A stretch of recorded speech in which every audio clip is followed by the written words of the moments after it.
পরীক্ষা দিতে কলেজে যাওয়ার সময় অসুস্থ হয়ে পড়েছি। বাসা থেকে তো ঠিকঠাকই বেরিয়েছিলাম, কিন্তু যখনই রাস্তায় এই ঠাডা পড়া গরমের সম্মুখীন হলাম তখনই আপনা আপনি অসুস্থ হয়ে গেছি।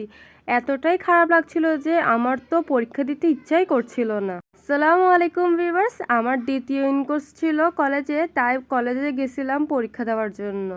কলেজে যাওয়ার পথে রাস্তায় এত বেশি খারাপ লাগছিল যে গাড়ি থেকে নেমে একটা জায়গায় বসে পড়লাম।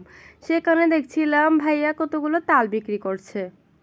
আমার অসুস্থ লাগার সাথে সাথে অনেক দুর্বলও লাগছিল, তাই বান্ধবী বলল তোর কিছু খাওয়া প্রয়োজন।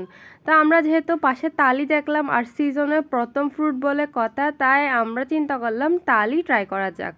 ভাইয়া আমাদেরকে বলল কোনটা দিব আপনারা পছন্দ করে দেন। আমরা তো তালের কিছুই বুঝি না, তাই বললাম আপনারা যেটা ভালো মনে করেন ওইটাই দিন। তো ভাইয়া নিজের পছন্দ মতো একটা আমাদেরকে ভালো করে কেটে দিচ্ছিল, যাতে আমরা রাস্তার মধ্যে খেতে পারি আর কি। আমার তো ভালোই লাগছিল না, তাই বান্ধবী আমাকে নিজ দায়িত্বে খাইয়ে দিচ্ছিল। এই জিনিসটা কিন্তু খুবই কিউট লাগছিল। আমার তো খুবই ভালো লাগছিল যে আমার অসুস্থতা সে আমাকে খাইয়ে দিচ্ছিল। আমার তো দুর্বলতা চক্করে দুনিয়াদারি দেখতে পাচ্ছিলাম না, আমি মাথা ঘোরাচ্ছিল। তারপর কলেজে চলে গেলাম। কলেজে গিয়ে পরীক্ষা দেওয়া শুরু করলাম। পরীক্ষা শেষে দেখলাম আমাদের কলেজের সামনেই বেলপুরি বিক্রি করছে, তাই আমি আর আমার কিছু বান্ধবী মিলে বেলপুরি ট্রাই করছিলাম। সবাই একসাথে হলে বেলপুরি ফুচকা এসব খেতে ভালোই লাগে। আমার তো এমনি বেলপুরি ফুচকা পছন্দ না, তাও যখন বান্ধবীরা পছন্দ করে তাই বান্ধবীর সঙ্গ দেওয়ার জন্য খেয়ে ফেলি।